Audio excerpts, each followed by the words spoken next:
Bang Birnya mungkin bisa dijelaskan tadi gimana prosesnya di dalam, terus seperti apa mungkin sidangnya Bang? Ya jadi baik, hari ini tanggal 28 Mei ya, hari ini adalah sidang pertama terhadap gugatan ya Nikita Mirzani dengan gugatan non prestasi kepada klien kami ya Dr. Reza Gladys. Ya, pada hari ini adalah merupakan sidang pertama tentang pemeriksaan berkas dan para pihak yang hadir hari ini. Seperti itu. Yang lain? Kecewa nggak saya sidangnya ditunda? Gimana? Kecewa nggak sidangnya ditunda? Kita biasa-biasa aja, tapi coba silakan. Ini kan senior sama senior lah.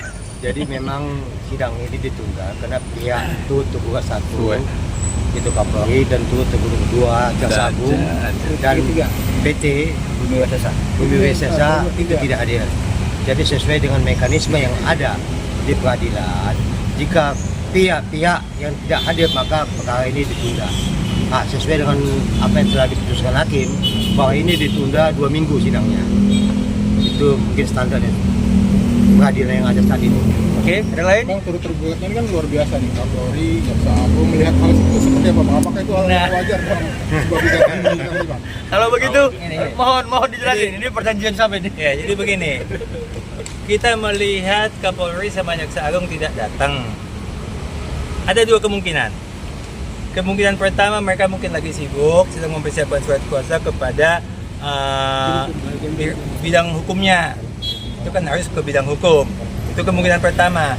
Tapi ada kemungkinan kedua, karena gugatannya tidak berkualitas, sehingga mereka ya malas-malasan aja melihat gugatan seperti ini. Bisa jadi seperti itu. Jadi ada 2 kemungkinan. Jadi kita belum tahu yang mana yang betul. Nanti kita lihat. Kalau minggu depan, kalau 2 minggu nanti dia datang, berarti karena ada pengalihan tugas kepada bidang hukum.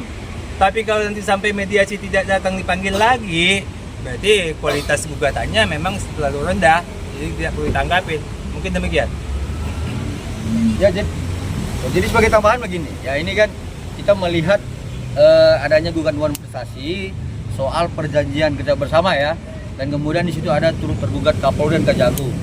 Ya, kita juga bingung, apakah memang dalam perjanjian kerja bersama itu bahwa Kapolri dan Kejagung bertanda tangan terhadap perjanjian itu? Kita nggak tahu dan mengetahui.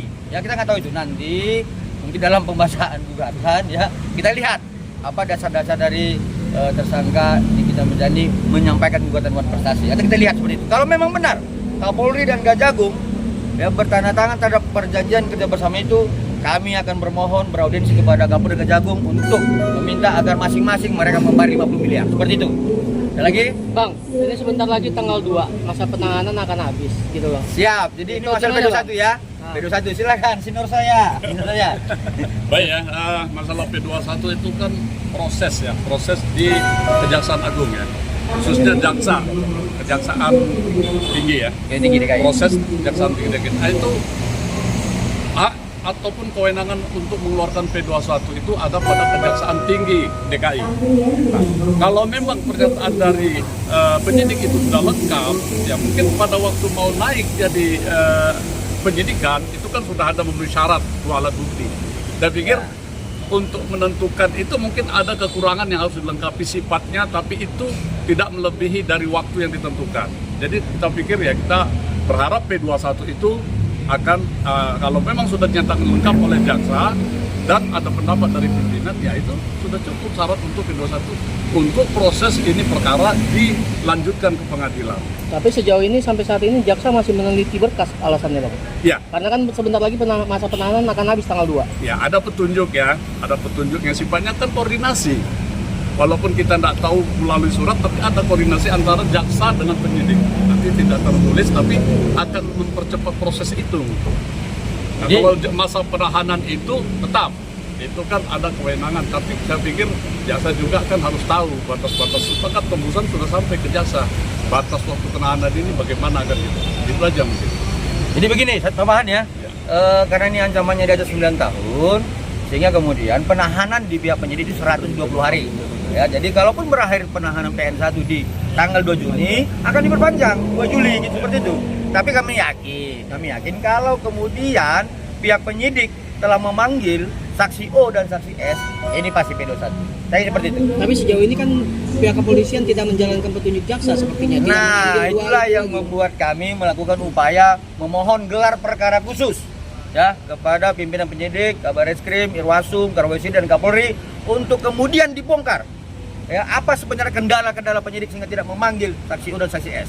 Ya, di situ akan kami memintakan kendala apa yang dimiliki oleh penyidik, kemudian kita mintakan dibuka ya hasil forensik lab yang dilakukan oleh penyidik terhadap handphone milik O, handphone milik S, NM dan IM. Seperti itu. Berarti sampai sekarang belum ada kabar untuk gelar perkara khususnya, Bang. Kita tunggu. Berarti ada kemungkinan bahwa masa penahanannya kayak perpanjang sampai 2 Juli gitu. Secara hukum acara seperti itu ya, sampai dengan 120 hari. Ya seperti itu. Ada lagi? Ada pesan khusus untuk hari ini dari KRI sendiri. No, siapa? Ada pesan khusus. Kemana? Kenapa nggak datang? Kenapa? Ada pesan khusus. NM. Oh, Oke, silakan. Ini salah satu ya, silakan. ML kan dia lagi ditahan, jadi nggak mungkin lah datang. Jadi kalau masalah perdata itu cukup kuasanya mewakili. Jadi berbeda pidana dengan perdata, bahwa perdata itu bisa kuasa hukum, kalau pidana dia langsung. Pesan khusus kami, semoga ini cepat selesai dengan baik. Karena walau bagaimanapun, brand kami juga butuh usaha yang supaya ketenangan usahanya. Karena akibat dampak ini memang semua usaha itu terganggu.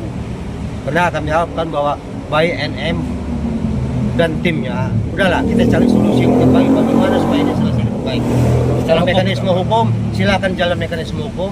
Tapi debatable ini udah kita hentikan aja. Kita proses hukum aja kita lakukan. Itu aja pesan kami. Ya, jadi RG sendiri tidak ada itu mungkin memberikan pesan apa? Pesannya adalah Abang wakili kami dan yakinlah tidak ada itu seperti yang disampaikan dalam undang-undang prestasi. Seperti itu. Hari terlihat akrab dengan Bang Fahmi. Ya iya dong, kami kan rekan sejawat. Kita bukan musuh. Kita kan Undang-Undang 18 tahun 2003 kami rekan sejawat ya. Jadi jangan munculkan istilah-istilah pengtip lagi, pengacara detektif, jangan seperti itu. Kami ini adalah rekan sejawat ya. Kami harus ada emosional, saling bersalaman karena ini yang bertikai adalah masing-masing klien kami, bukan kami ya, seperti itu. Oke, siap. Tadi soal KRG sendiri bilang bahwa yakinlah ini bukan one prestasi.